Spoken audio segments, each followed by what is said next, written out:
Hello दोस्तों, Paramount institute में आपका स्वागत है। तो आज हम आपके लिए लेके आए हैं क्लास 10th हिंदी का गद्य खंड से चैप्टर नंबर 2 20 के दांत। तो चलिए जल्दी से कमेंट करके बताइए कि 20 के दांत के लेखक कौन है। तो पहला क्वेश्चन भी आपके सामने उपस्थित है। जिसमें पूछा जा रहा है कि 20 के दांत के लेखक कौन है।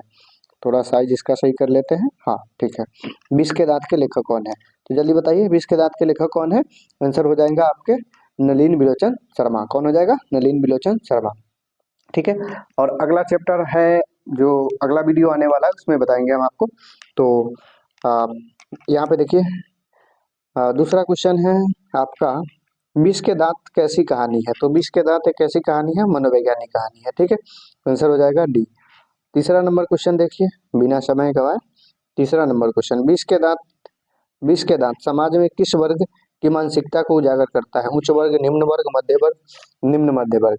तो ये कौन से वर्ग की उजागर करता है? निम्न मध्य वर्ग का। कौन से वर्ग का? निम्न मध्य वर्ग का। ठीक है, चलिए आगे है, अगला क्वेश्चन है चौथा नंबर क्वेश्चन देखिए, 20 के दांत पाठ की विद्या है। तो ये एक कहानी है। क्या है? कहानी है। ठीक है, तो आंसर हो जाएगा डी। पांचवा नंबर क्वेश्चन देखिए, इसके दांत कहानी, सॉरी इसके दांत नहीं, 20 के दांत। किसके? 20 के। ठीक है, 20 के दांत समझ में आया। हाँ, 20 के दांत कहानी का प्रमुख पात्र कौन है? खोखा, सेन साहब, मदन एवं गिरधर, इनमें से सभी। तो खोखा भी इस कहानी के मुख्य पात्र ही है, सेन साहब भी है, मदन एवं गिरधर, ये जो चार व्यक्ति है इस कहानी के मुख्य पात्र है। ठीक है, तो इसका ऑप्शन हो जाएगा इनमें से सभी। आंसर हो जाएगा डी। ठीक है, चलिए अगला क्वेश्चन है, गिरधर लाल का बेटा है। तो गिरधर लाल का बेटा कौन है? खोखा, याद रखिए खोखा सेन साहब का लड़का है। खोखा का नाम ही कासू है। ठीक है, आलोक सेन साहब की लड़की है, और ये मदन जो है गिरधर का बेटा है। किसका है? गिरधर लाल का। ठीक है, अगला क्वेश्चन, सेन साहब की नई मोटर कार कितने थी? तो 7,500 की थी। कितने की थी? 7,500 की। ठीक है, अगला क्वेश्चन 8 नंबर क्वेश्चन देखिए, सेन साहब अपने बेटा खोखा को क्या बनाना चाहते थे? तो इंजीनियर बनाना चाहते थे। क्या बनाना चाहते थे?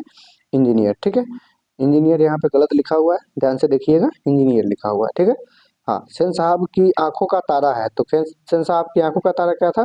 खोखा। ठीक है, खोखा। ठीक है, यहाँ पे ध्यान से देखिए। अगला है, अगला क्वेश्चन 10वां नंबर है, मदन के लिए क्या खाना मामूली बात थी? तो मदन के लिए मार खाना, पिटाई खाना जो है मामूली बात थी। अगला अगला क्वेश्चन देखते हैं, 11 नंबर क्वेश्चन है, खोखा किन मामलों का अपवाद था? खोखा किन मामलों का अपवाद था? ठीक है, तो घर के नियम मानने में, सॉरी नियम मानने में, घर के नियमों की धज्जियां उड़ाने में, सबको प्यार करने में, सभी गलत है। तो ये कि नियम मानने में वो क्या था? अपवाद था। ठीक है, तो घर के नियमों की धज्जियां उड़ाने में, इसमें से दोनों में से कोई कौन सा होगा? जल्दी बताइए, कमेंट कीजिए। नियम मानने में या घर के नियमों की धज्जियां उड़ाने में। ठीक है, तो ये कौन से मामले में अपवाद था? आंसर हो जाएगा ए। क्या हो जाएगा? आंसर हो जाएगा ए। ठीक है, वो नियम मानने में अपवाद था। ठीक है, इस मामले में अपवाद था, कोई भी नियम उयम मानता नहीं था। ठीक है, चलिए 12 नंबर क्वेश्चन है, उसके लिए कोई नियम भी नहीं बनता था। 12 नंबर है, मैं तो खोखा को इंजीनियर बनाने जा रहा हूँ, सॉरी बनाने जा रहा हूँ, यह कथन किसका है? तो ये कथन मामूली सी बात है, कौन कह सकता है?